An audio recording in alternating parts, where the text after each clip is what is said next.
Assalamualaikum warahmatullahi wabarakatuh.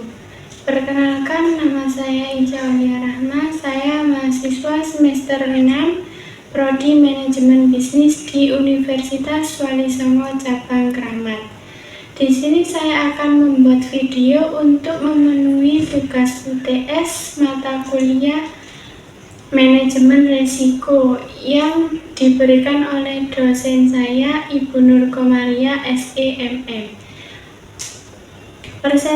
Materi yang akan saya presentasikan dengan judul Identifikasi Manajemen Risiko. Slide yang pertama, definisi manajemen risiko. Slide ini menjelaskan pengertian dasar mengenai manajemen risiko. Manajemen risiko adalah suatu proses sistematis yang digunakan untuk mengidentifikasi, menilai, dan mengendalikan risiko yang dapat mempengaruhi tujuan organisasi. Risiko dapat berasal dari faktor internal, seperti kesalahan operasional, maupun faktor seperti perubahan ekonomi dan kebijakan pemerintah. Tujuan manajemen risiko adalah membantu organisasi dalam mengurangi potensi kerugian serta meningkatkan peluang keberhasilan. Selain itu, manajemen risiko juga memiliki peran strategis karena membantu pimpinan dalam mengambil keputusan berdasarkan informasi yang lebih akurat. Lanjut slide yang kedua, mengidentifikasi risiko. Slide ini membahas pentingnya proses identifikasi risiko dalam organisasi. Identifikasi risiko yang dilakukan sejak awal memungkinkan organisasi untuk mengambil langkah mitigasi sebelum risiko berkembang menjadi ancaman yang lebih besar. Dengan memahami berbagai risiko yang mungkin terjadi, organisasi dapat membuat keputusan yang lebih bijaksana dan berbasis data. Selain itu, identifikasi risiko juga berfungsi melindungi aset organisasi, baik aset fisik maupun aset non-fisik, seperti reputasi, keuangan, teknologi, dan sumber daya manusia. Lanjut slide yang ketiga, jenis-jenis risiko. Beberapa jenis risiko yang umumnya dihadapi oleh organisasi ada 4. Yang pertama, risiko keuangan. Yang kedua, risiko operasional. Yang ketiga, risiko strategis. Dan yang keempat, risiko eksternal. Yang pertama, risiko keuangan. Risiko keuangan berkaitan dengan kondisi finansial organisasi, seperti fakultasi pendapatan, pengelolaan anggaran yang kurang baik, inflasi atau ketidakstabilan pasar.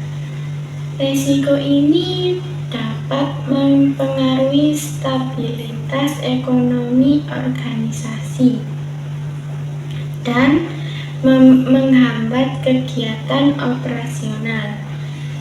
Dan yang kedua, risiko operasional. Resiko operasional berasal dari proses internal organisasi, misalnya kesalahan produk, gangguan teknologi, kegagalan sistem, atau masalah tenaga kerja. Risiko ini dapat menghambat kelancaran aktivitas sehari-hari organisasi. Dan yang ketiga, risiko strategis.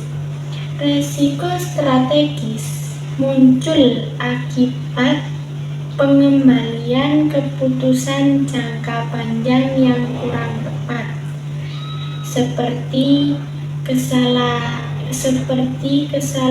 dalam ekspansi pasar, pesaing bisnis yang tinggi, atau perubahan kebijakan perusahaan. Dan yang terakhir, risiko eksternal. Risiko eksternal berasal dari faktor luar organisasi, seperti perubahan regulasi pemerintah, kondisi ekonomi global, bencana alam, maupun situasi politik yang tidak stabil. Lanjut slide yang keempat, teknik curah pendapat. Teknik curah pendapat ini dibagi menjadi tiga. Yang pertama, lanjut slide yang keempat, teknik curah pendapat.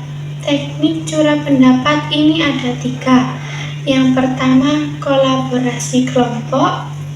Yang kedua, kreativitas terbuka. Dan yang ketiga, dokumentasi sistematis. Yang pertama, kolaborasi kelompok, yang artinya semua anggota tidak ikut berdiskusi dan menyampaikan pendapat mereka. Tujuannya agar muncul banyak ide dari berbagai sudut pandang, sehingga risiko yang mungkin tidak terlihat bisa diketahui. Yang kedua, kreativitas terbuka. Dalam brainstorming, peserta bebas menyampaikan ide tanpa takut disalahkan atau dikritik. Hal ini membuat peserta lebih berani mengungkapkan kemungkinan risiko yang sebelumnya belum terfikirkan. Dan yang ketiga, dokumentasi sistematis. Semua hasil diskusi dicatat dan disusun dengan rapi agar mudah dianalisis lebih lanjut. Setelah itu, perusahaan dapat menentukan risiko mana yang paling penting atau yang paling penting untuk ditangani terlebih dahulu. Lanjut slide yang kelima, analisis SWOT dan alat penilaian risiko. Slide ini membahas penggunaan analisis SWOT dan alat penilaian risiko dalam proses identifikasi risiko organisasi. Analisis SWOT digunakan untuk mengidentifikasi kekuatan, kelemahan, peluang, dan ancaman. Dengan metode ini, organisasi dapat memahami kondisi internal maupun eksternal yang mempengaruhi pencapaian tujuan. Selain analisis SWOT, organisasi ini juga membuat daftar resiko yang berisi seluruh potensi ancaman yang mungkin terjadi. Daftar tersebut dipengaruhi secara berkala agar organisasi selalu memiliki informasi terbaru mengenai resiko yang dihadapi. Slide ini juga menjelaskan penggunaan matras probabilitas dan dampak sebagai alat penilaian resiko.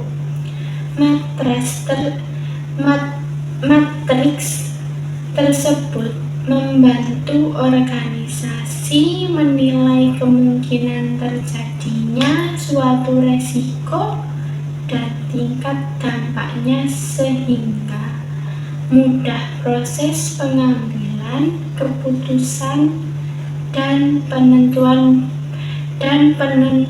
prioritas penenang resiko.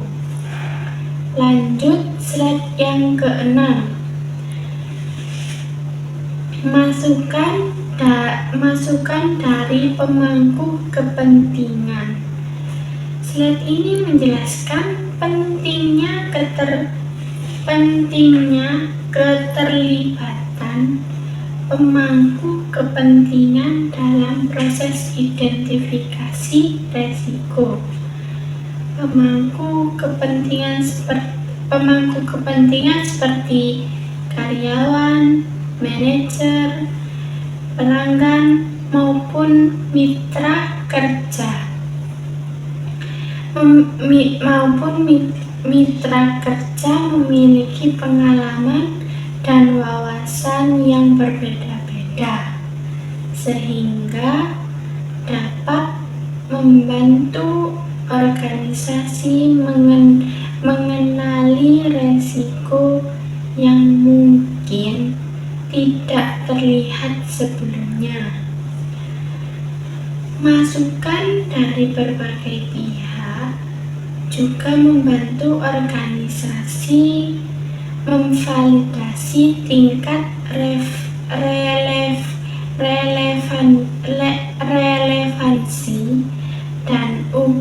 dan agresi suatu resiko. Selain itu, keterlibatan pemangku kepentingan dapat meningkatkan transportasi dan komunikasi dalam organisasi. Hal ini menciptakan rasa tanggung jawab bersama dalam mengelola dan mengendalikan resiko yang ada.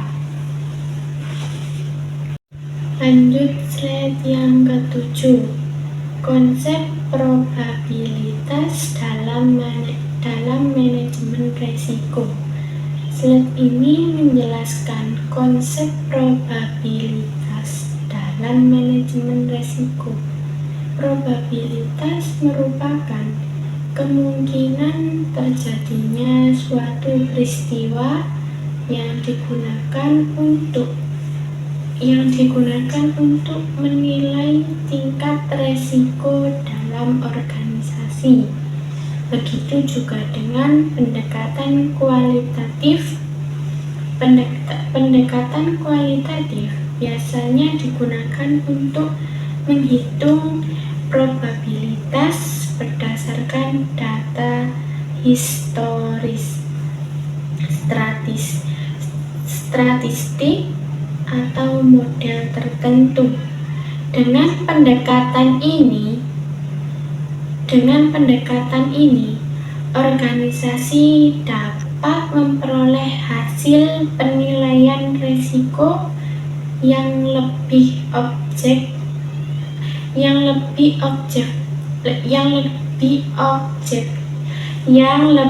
objektif atau akurat. Selain itu, Resiko umumnya dikategorikan menjadi tingkat rendah, sedang, dan tinggi berdasarkan nilai probabilitasnya. Pengelompokan tersebut membantu organisasi dalam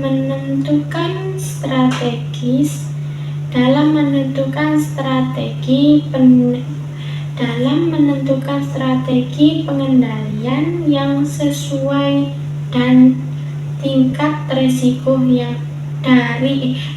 tingkat risiko yang dihadapi. Slide yang ke-8. Matriks tingkat keparahan risiko. Slide ini membahas penggunaan matriks tingkat keparahan risiko sebagai alat visual dalam menilai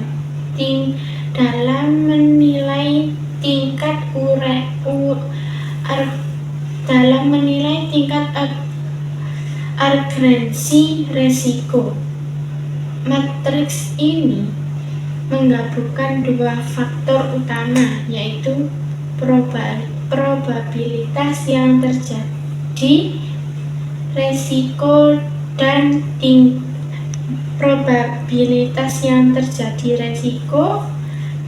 tingkat dampaknya. Hasil kombinasi tersebut menghasilkan kategori risiko mulai rendah sehingga kritis. Melalui matriks ini, organisasi dapat mengetahui risiko mana yang membutuhkan perhatian segera dan alokasi sumber daya tambahan. Selain itu, bentuk visual matriks juga mempermudah komunikasi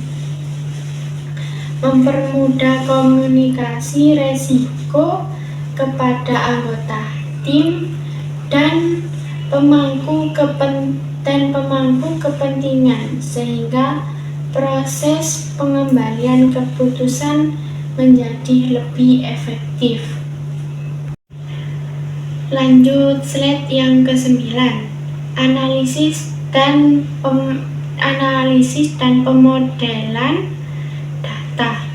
Slide ini menjelaskan pentingnya analisis data dan pemodelan dalam proses manajemen risiko. Analisis data digunakan untuk mendeteksi pola dan tren dari data histori, sehingga organisasi dapat memprediksi potensi risiko di masa depan. Salah satu metode yang digunakan adalah simulasi skenario seperti metode Monte Carlo yang membantu organisasi melihat berbagai kemungkinan hasil dari suatu keputusan atau peristiwa tertentu. Selain itu, pemodelan prediktif menggunakan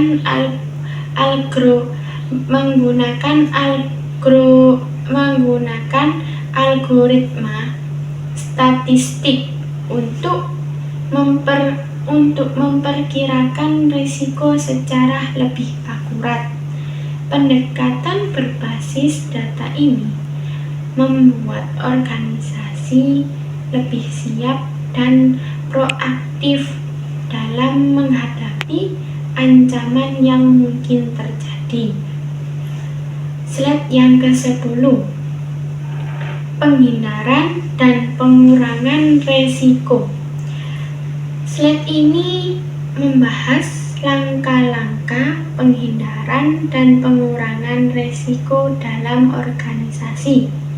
Langkah pertama Langkah pertama adalah melakukan identifikasi risiko sejak awal proyek agar organisasi dapat mencegah dampak besar yang mungkin terjadi.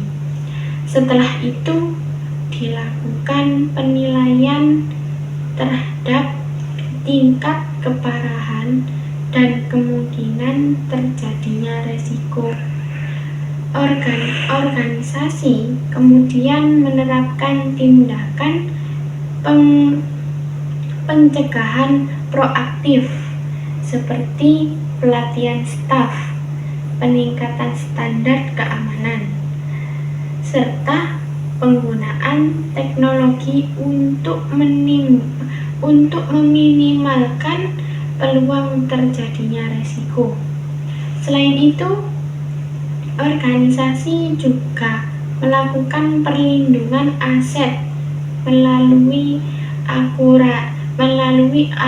melalui asuransi, kebijakan pemilihan, maupun solusi teknis lain agar dampak kerugian dapat dikurangi. Slide yang ke-11. Slide ini menjelaskan pentingnya perencanaan. Slide yang ke-11, perencanaan kontingensi. Perencanaan kontingensi dalam manajemen risiko. Perencanaan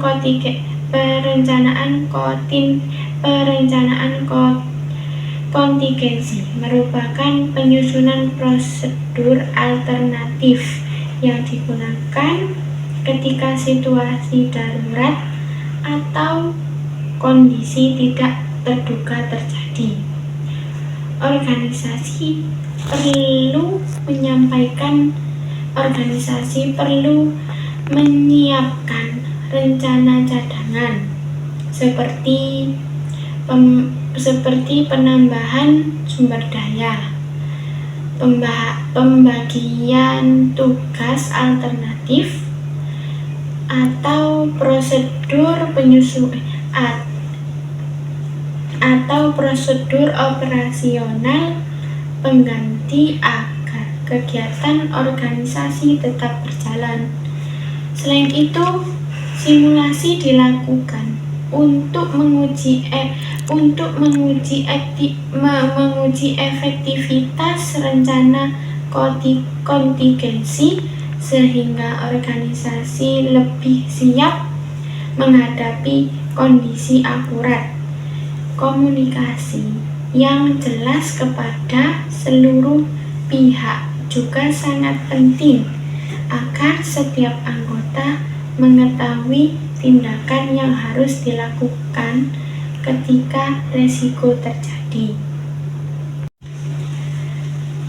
Slide yang terakhir, pemantauan berkelanjutan, menjelaskan bahwa manajemen risiko harus dilakukan secara berkelanjutan. Organisasi perlu mengevaluasi efektivitas tindak mitigasi yang telah diterapkan untuk memastikan tujuan organisasi tetapi tercapai tanpa gangguan yang signifikan. Pemantauan dilakukan secara sistematis dan berkala untuk melihat perkembangan risiko yang ada. Jika terdapat perubahan kondisi bisnis, teknologi, atau kebijakan, maka strategis manajemen risiko juga harus diperbarui agar tetap relevan.